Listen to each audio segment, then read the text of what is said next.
काल शक्ति है शिव जी, तो उनके माध्यम से जीवात्माएं जो है भौतिक प्रकृति के अंदर प्रवेश करती हैं, ऐसा होता है। और इसी को सिंबलाइज करता है शिवलिंग। अब शिवलिंग के बारे में सुना हो, कई लोग जो है हमारा धर्म का मजाक भी उड़ाते हैं, कहते हैं सनातन धर्म, इनका धर्म देखो, ये लोग किसकी पूजा करते हैं? लिंग की पूजा करते हैं ये लोग, शिव लिंग। असल में जिनकी बुद्धि उनके दूसरे हिस्सों में रहती है, उनको सिवाय उसके अलावा सूझता ही नहीं है कि देखो ये हिंदू धर्म, सनातन धर्म, देखो ये लिंग की पूजा करते हैं, लिंग की पूजा करते हैं। अरे बांगड़ू, अरे भटूरे इंसान। लिंग का मतलब होता है सिंबल, लिंग का मतलब होता है सिंबल। लिंग का मतलब जो है प्राइवेट पार्ट नहीं होता, कि जो ऊपर वाला पार्ट है शिवलिंग में वो शिव जी का प्राइवेट पार्ट है, नीचे जो है पार्वती जी का। यही बताता है कि तुम्हारी बुद्धि भी वहाँ तुम्हारे उन्हीं अंगों में रहती है, इसलिए तुमको इसके अलावा और वो सूझता ही नहीं है। असल में लिंग का मतलब है सिंबल, शिव जी का ये सिंबल है। जब भगवान ऐक्षता, जब भगवान दृष्टिपात करते हैं, तो ये दृष्टिपात हुआ, ये भौतिक प्रकृति है, अब इसमें जीवात्माएं प्रवेश करती हैं भौतिक प्रकृति के अंदर।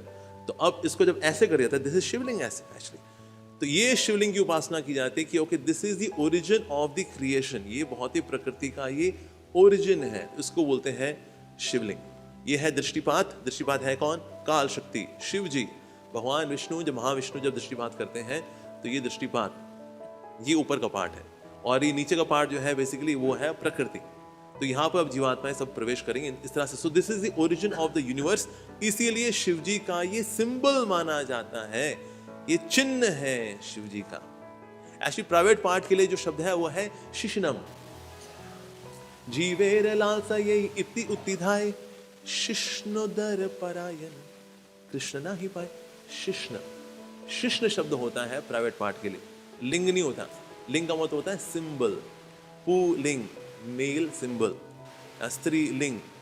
तो लिंग जो है उसका मतलब प्राइवेट पार्ट नहीं है, लिंग का मतलब होता है symbol. So it is the symbol of Lord Shiva. पर ये सिंबल है क्या? ये लॉर्ड शिव, बट शिव जी है कौन? अपने काल, महाकाल रूप में, कमिंग फ्रॉम महाविष्णु, ऐक्षता, उससे मटीरियल नेचर एक्टिवेट होकर के वहां पर प्रकृति में जीवात्मा जा रही है। This is the right meaning of Shivling.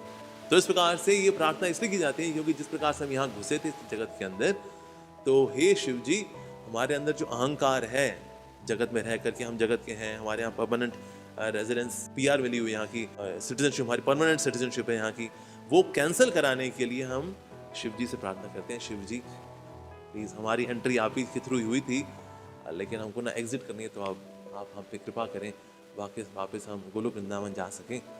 तो इसीलिए शिव जी की पूजा आराधना शिवलिंग के रूप में की जाती है, ये है इसका असली मीनिंग।